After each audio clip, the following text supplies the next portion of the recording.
Bienvenue dans À travers l'autre, le podcast où l'amour dépasse les langues, les cultures, les religions et les frontières.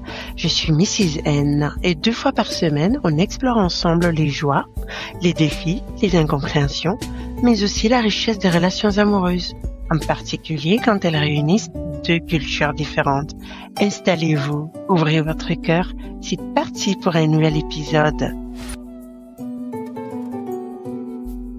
2 Afriques, 2 univers. On pourrait croire que 2 personnes issues du même continent se comprennent plus facilement. Après tout, c'est l'Afrique. On partage des rites, des valeurs, une certaine vision de la communauté et surtout, on a généralement la même vision des relations hommes-femmes.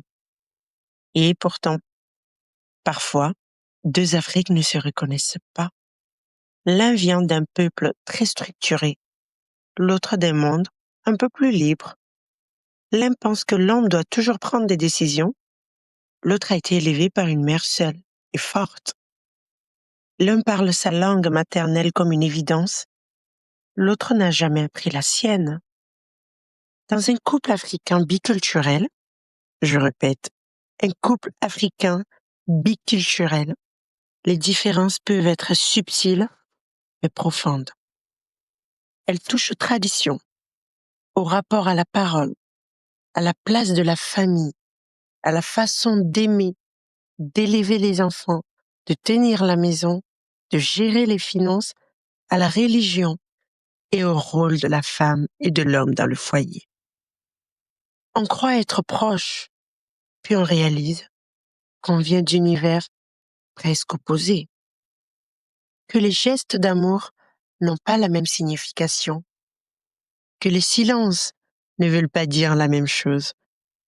Parfois, l'un veut parler, l'autre pense qu'il faut juste supporter en silence. Parfois, l'un veut qu'on lui dise « je t'aime » tous les jours, et l'autre ne le dira jamais, mais posera une assiette chaude chaque soir à côté d'elle. C'est sa manière à lui de dire « je t'aime ». Et c'est là que la complexité commence.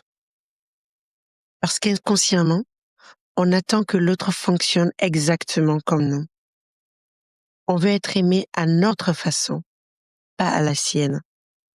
Par exemple, quand on dit qu'on a besoin d'aide et qu'on est déjà dans la cuisine, on s'attend à ce que l'autre nous demande ce qu'il peut faire pour nous décharger. Pas qu'il décide de lancer une machine de linge alors qu'il n'y a que 2 t-shirts dans le bac à linge. Et donc, tâche absolument inutile en ce moment-là. Et le pire, c'est quand tu dis à ton partenaire exactement ce qu'il peut faire pour te soulager dans les tâches ménagères, et non, il décide d'aller faire ce qui l'arrange et se plaint que tu n'es jamais contente et surtout jamais satisfaite. C'est lunaire. Et tu n'as qu'une seule envie, c'est hurler de colère. Parce que non seulement il manipule en faisant croire qu'il t'aide, alors que pas du tout, mais en plus, il te fait passer pour une ingrate et une éternelle insatisfaite. Et ceci n'est pas forcément une question de biculturalité, mais d'humain, de personne, de comportement. Et c'est tout aussi dérangeant. Non, la biculturalité, elle intervient lorsque madame, par exemple, doit rentrer le soir, pour une raison ou une autre, et qu'elle demande à monsieur de faire le dîner, ou de donner le bain à leur enfant. Et que ce monsieur réponde que dans leur culture, si un homme touche la marmite, il perd toute virilité. Ok, why not? Beaucoup surfent en fait sur les différences culturelles et surtout sur la méconnaissance par leurs partenaires de leur culture pour créer des situations à leur faveur. C'est égoïste, c'est vrai, mais c'est une des conséquences des relations biculturelles. Autant ça peut prendre des tournures loufoques, comme dans certaines cultures africaines, il est complètement interdit aux femmes de manger des jaunes d'œufs ou le gésier d'un poulet, strictement réservé aux hommes. On ne sait pas pourquoi. Mais, à mon avis, la raison cachée, c'est parce que c'est trop bon. Et tout ce qui est bon est évidemment réservé aux hommes. Bref, autant cela peut devenir une réelle source de conflit. Je vous donne un exemple. Comme toujours, vous le savez, je connais parfaitement un couple biculturel qui sont ensemble depuis 17 ans aujourd'hui. Ils ont plusieurs enfants.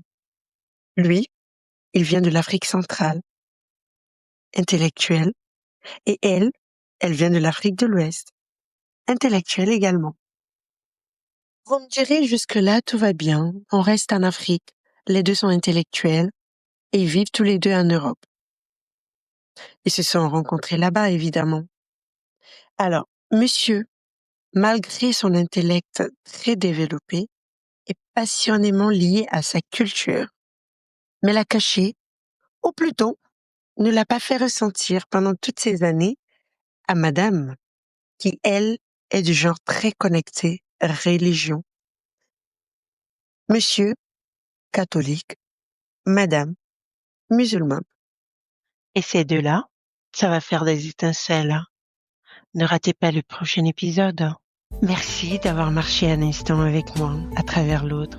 Ici, les cœurs se croisent. Et très souvent, ils se comprennent. À très vite dans l'épisode suivant.